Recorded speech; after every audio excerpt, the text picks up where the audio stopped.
ሐማስ ታጋቾችን የሚለቀው በጋዛ የተኩስ አቁም ስምምነት መሰረት መሆኑን አስታወቀ። ሐማስ በጋዛ የተኩስ አቁም ስምምነት መሰረት ታጋቾችን መልቀቅ እንደሚቀጥል አስታወቀ። ይህን የሐማስ ውሳኔ ተከትሎ የተኩስ አቁም ስምምነቱ ፈርሶ ድጋሚ ጦርነት ሊጀምር ይችላል የሚለው ስጋት ቀንሷል። የፍልስጤሙ ታጣቂ ቡድን በግብጽ ከተካሄደው ውይይት በኋላ በሰጠው መግለጫ የግብጽና የኳታር አደራዳሪዎች እንቅፋቶችን ያስወግዳሉ ብለዋል። የግብጽና የኳታር አደራዳሪዎችም ተፈጥሮ የነበረው አለመግባባት መፈታቱን አስታውቀዋል።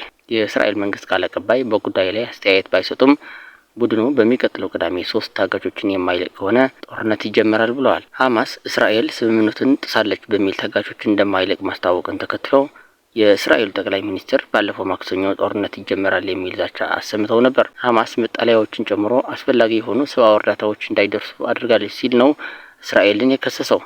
እስራኤል የሐማስን ወቀሳ ታስተባብላለች።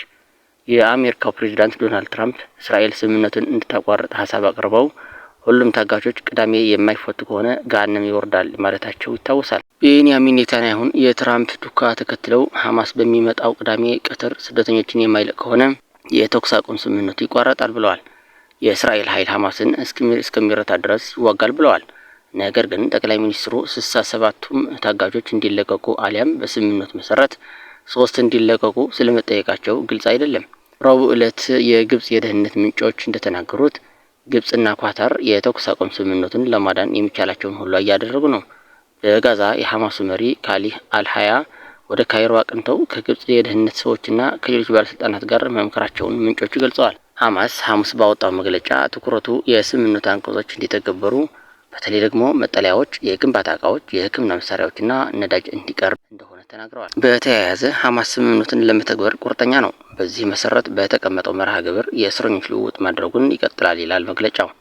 የግብጽ መንግስት ጣቢያ የሆነው አልቃሂራ ቴሌቪዥን እንዲሁም ዋና መስሪያ ቤቱን ኳታር ያደረገው አልጀዚራ በካይሮ የተካሄደው ውይይት ስኬታማ እንደነበር ዘግበዋል።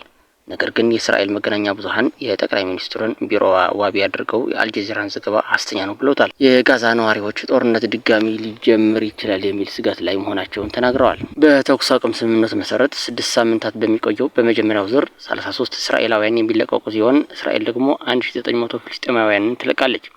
እስካሁን 16 በሕይወት ያሉ እስራኤላውያን ሲለቀቁ ሐማስ በፈቃዱ 5 ታይላንዳውያን ስደተኞችን ለቀዋል። በሁለተኛው ዙር ስምምነት ሁሉም እስራኤላውያን ከጋዛ የሚለቀቁ ሲሆን እስራኤል ሙሉ በሙሉ ወጥታ ቋሚ የተኩስ አቁም ስምምነት እንዲፈርም ይጠበቃል። ነገር ግን የሁለተኛው ዙር ስምምነት ድርድር ገና አልተጀመረም።